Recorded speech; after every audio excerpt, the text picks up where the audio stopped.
Parable of Cherry Lane by Penn. The following is a parable the Lord gave me when I was a young disciple. While I have preached it a few times, I always felt it was something He gave me for my own life, to serve as a reminder of how easily His blessing can become something it was never intended to become. Like most parables, it all happened long ago. A long time ago, in a remote part of the kingdom, lived a young man named Nigel. He had an infectious grin and a streak of kindness that ran almost as deep as his love for God.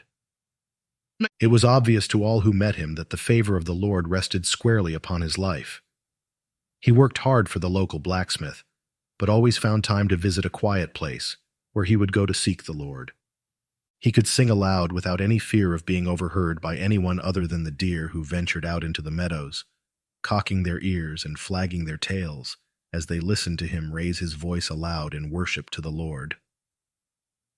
At first glance, the lane would not be considered a beautiful place, but its splendor lays in its simplicity, which became apparent when you spent time there. It was only a gravel lane, strewn with stones flecked with color, which Nigel would often pick up to admire. The lane meandered through several meadows, bordered by a sweet-smelling forest, and divided by a clear stream. He would often slip his feet into its cool waters. He named the place Cherry Lane because of the large black cherry trees that laced their branches together, creating a perfect canopy of shade all along the lane.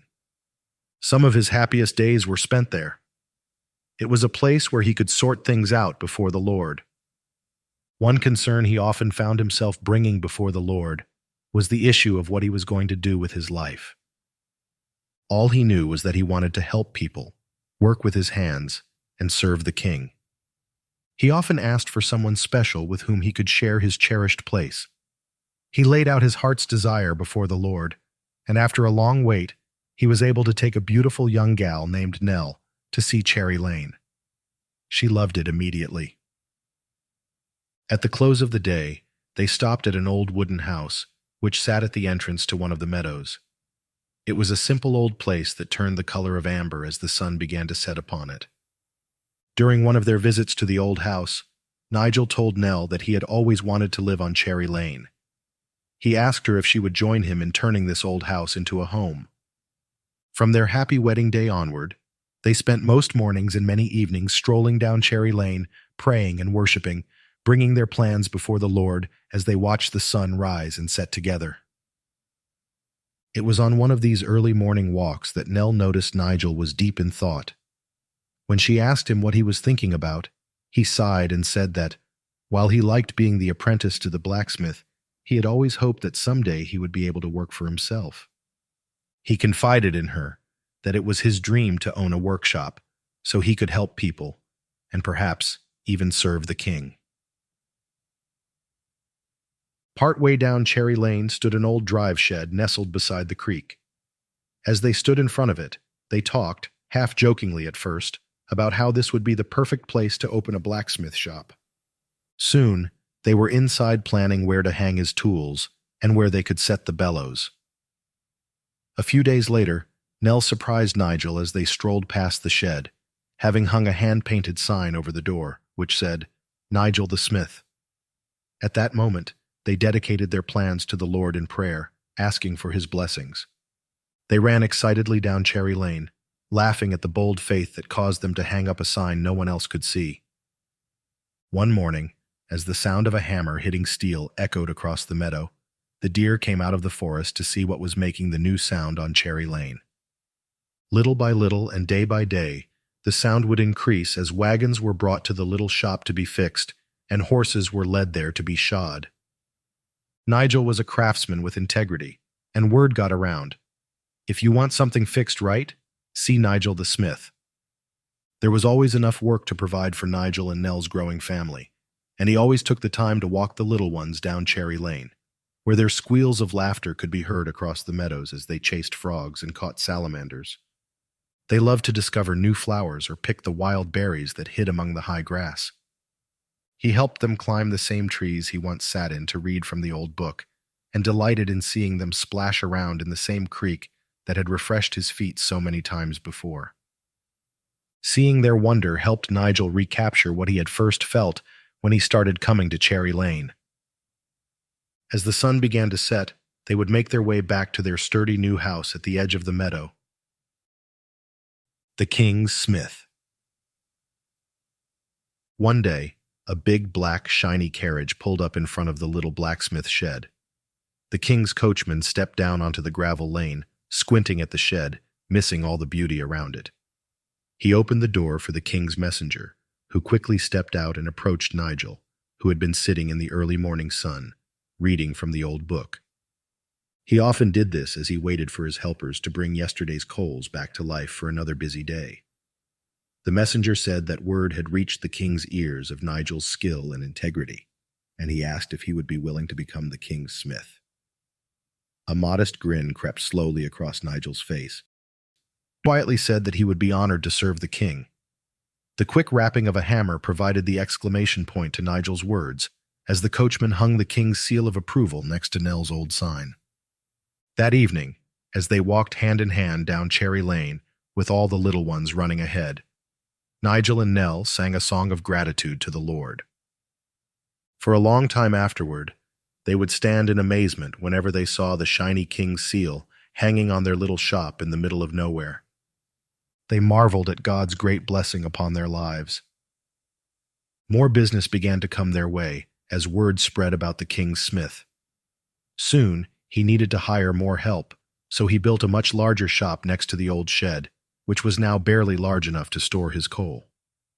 From that time forward, the ringing of the hammers drowned out the subtle sound of the insects and the sweet sound of the birds. All you could hear was the sound of horses coming and going, and the village people haggling in the lane as their carriages lined the meadows. Even Nigel's own carriage could be seen hurrying down Cherry Lane, his wheels spurning the flecked stones he once picked up to admire. Too busy to notice anymore. From time to time, Nigel would look up from the anvil to catch a glimpse of Nell walking with the family down the lane, but even she was becoming too busy to do this very often. He could not remember the last time he walked down the lane, much less lay in the meadow or rest his feet in the cold, clear stream. The children would sometimes coax him to walk with them, but it was obvious that his mind was somewhere else. They were still thrilled to find a new fawn grazing with its mother, or catch sight of a trout resting against the current in the stream. But Nigel did not seem to notice these things anymore. The children would pray for their dad when they saw him trudging his way between their sturdy little house and the big shop, where he would spend another night trying to catch up on the day's work. He also had to get up very early each morning to get things ready for the men who would soon arrive for work.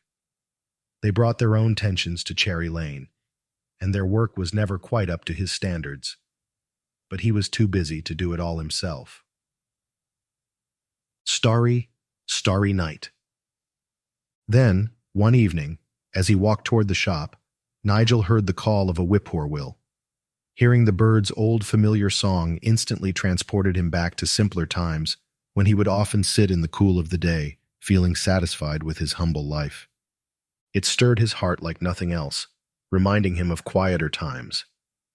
He stood in the same spot, deep in thought, until the stars came out. The faint smell of the sweet grass hung heavily in the lane, which gave it that distinct smell that Nigel loved so much. As he stood there, his heart began to melt before the Lord as he considered all that he had and all that he had lost in getting it. He had always felt rich, but somehow was feeling poorer with each passing season. He had lost something truly valuable along the way and did not know how to get it back. He longed for simplicity, and then and there decided that he needed to find it, no matter the cost.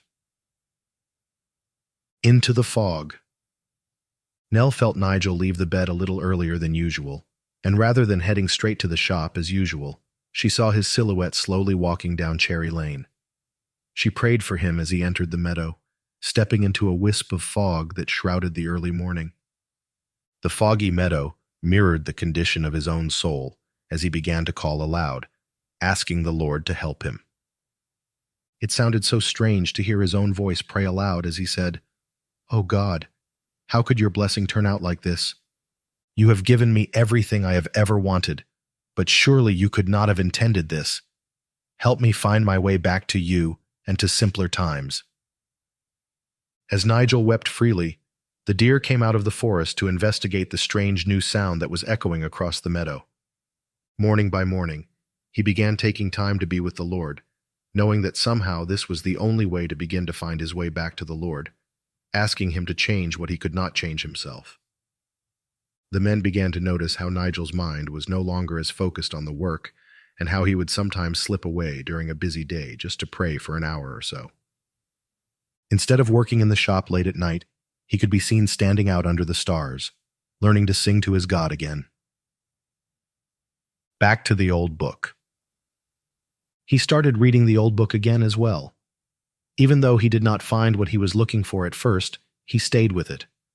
In time, he began to feel it speaking to him. He found the perspective he needed, especially from the words written by a rich old king who, even though God had blessed him in every way, had become very poor. It was as if this old king were asking Nigel these questions.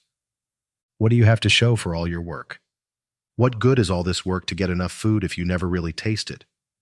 What makes us work so hard that we fail to enjoy the fruit of our labor? Is there not more to life than working all the time? Would a small amount with quietness not be better than having both hands full with travail and vexation of spirit? Doesn't our dissatisfaction only lead to more work? What is the point of building a house that is empty of life? Why have children that you never have time to enjoy? What is the point of working hard so we can retire and still never find rest? Why work at something we hate doing, when it is the gift of God to enjoy the work of our hands? Why trade what we already have for that which we never really wanted? Would being able to enjoy this fruit not be the best proof of God's blessing? What does it accomplish to go from labor to labor, travail to travail, and not live long enough to enjoy what you worked so hard for? Why work hard just to lay up things for those who have not worked for it? Back to simplicity. Nigel began to realize that people are only here for a short time, and before long someone else will come behind them and reap from all the work they have done. This had happened to whoever built the first little house at the edge of the meadow, who had set the drive shed beside the creek, cleared the meadows, laid the gravel road, and planted the shade trees along Cherry Lane. All of this came down heavily on Nigel's heart, like a hammer hitting steel, causing him to become more determined to work harder at simplifying his life. Nigel and Nell can still be seen walking slowly down Cherry Lane with their grandchildren at their side. They listen to them squealing with delight when they find something new along Cherry Lane. They smile to each other as they notice how the deer come out of the forest to see whose voices were now ringing across the meadows. The bottom line. The book of Ecclesiastes is a reality check. It is so contemporary. It could have been written today. It is about a man who had everything but ended up with nothing. My wish for you, and for myself, is that we make a break from all that vexes our souls so we can discover the simplicity of our own Cherry Lane. Let's build our lives on the things that satisfy our hearts rather than those things that vex us. As we read Ecclesiastes, it is as if King Solomon is standing in the middle of the road, waving his arms, warning us not to come his way, shouting, "Go back, don't follow me. I have gone the wrong way and need to find my way back to God." But many of us drive right on by, waving at him, as we head to our own destruction. The bottom line of the book of Ecclesiastes is that life is short, and the goal of man's existence is to fear God and walk with him all the days of his life. So often this is the first thing that gets lost in the busyness of life, but it is the one thing we need to live in simplicity. The parable of Cherry Lane was written as a reminder that it is not just doing bad things that can rob our lives of life, but often it is doing good things in an imbalanced way that can hurt us. People have burned out on ministry and other God-given jobs because they failed to adjust the rhythm of their lives by resting and taking time to come aside to gain fresh perspective about the things that matter most in life. Again, this is reflected so beautifully in Eugene Peterson's rendition of Jesus' invitation to recover our lives. Are you tired, worn out, burned out on religion? Come to me. Get away with me and you'll recover your life. I'll show you how to take a real rest. Walk with me and work with me. Watch how I do it. Learn the unforced rhythms of grace. I won't lay anything heavy or ill-fitting on you. Keep company with me, and you'll learn to live freely and lightly. Matthew 11:28-30. Look for this book and others on our online bookstore at w.wordsmithpublishing.store.